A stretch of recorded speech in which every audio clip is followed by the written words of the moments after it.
के मारे अपनी आंखें बंद कर ली।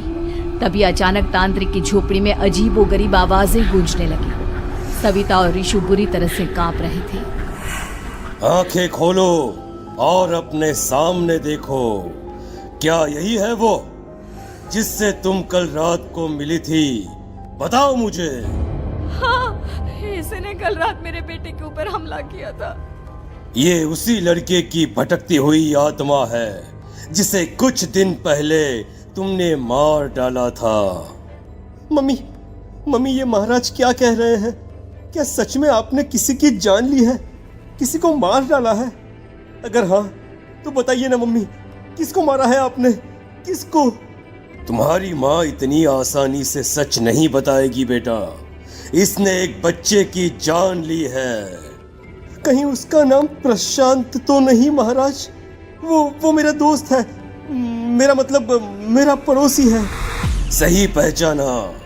देखा सविता, तुम्हारा खुद का बेटा भी जानता है कि तुमने किसी के प्राणों की बलि चढ़ा दी और इसीलिए अब उसकी बुरी आत्मा तुम्हारे घर में भटकती है।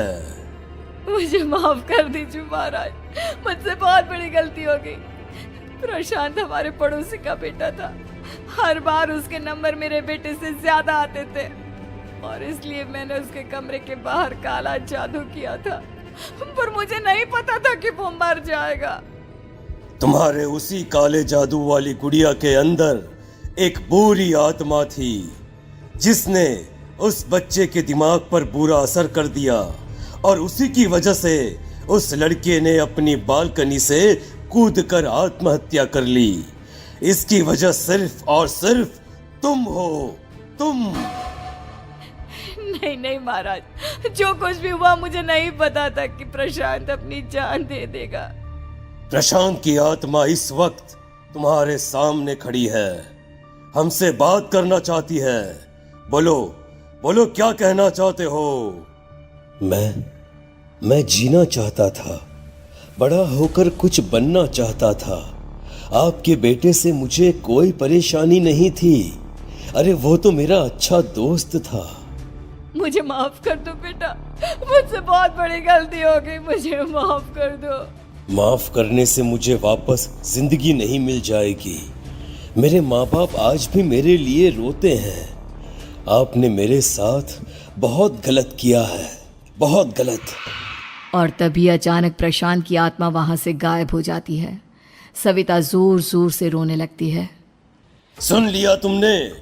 ये तुम्हारे अपने ही किए हुए पाप हैं जो इस तरह से तुम्हारे सामने आ रहे हैं।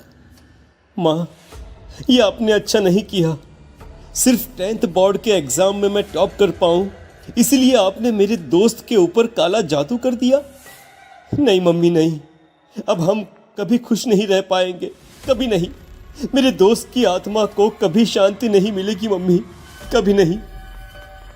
लेकिन मैंने जो कुछ भी किया सिर्फ तुम्हारे लिए किया। वो लड़का हमेशा फर्स्ट पोजीशन पर आ जाता था और इस वजह से हमेशा तुम्हारे मार्क्स कम पड़ते थे। मैंने तो सिर्फ उस पर एक छोटा सा काला जादू किया था बेटा। मुझे क्या पता था कि उसका ये नतीजा निकलेगा। जिस गुड़िया को तुमने उस लड़के के कमरे के दरवाजे पर लगाया था, दरअसल उसके अंदर एक बुरी आत्मा का प्रवेश हो गया था, जैसा कि अक्सर काला जादू करते समय हो जाता है। मुझे अपनी गलती का एहसास हो गया है। मैं प्रायश्चित करना चाहती हूँ, आप बताइए मैं क्या करूँ? प्रशांत के घर जाकर उस काली गुड़िया को वहां से निकालकर यहाँ लेकर आओ।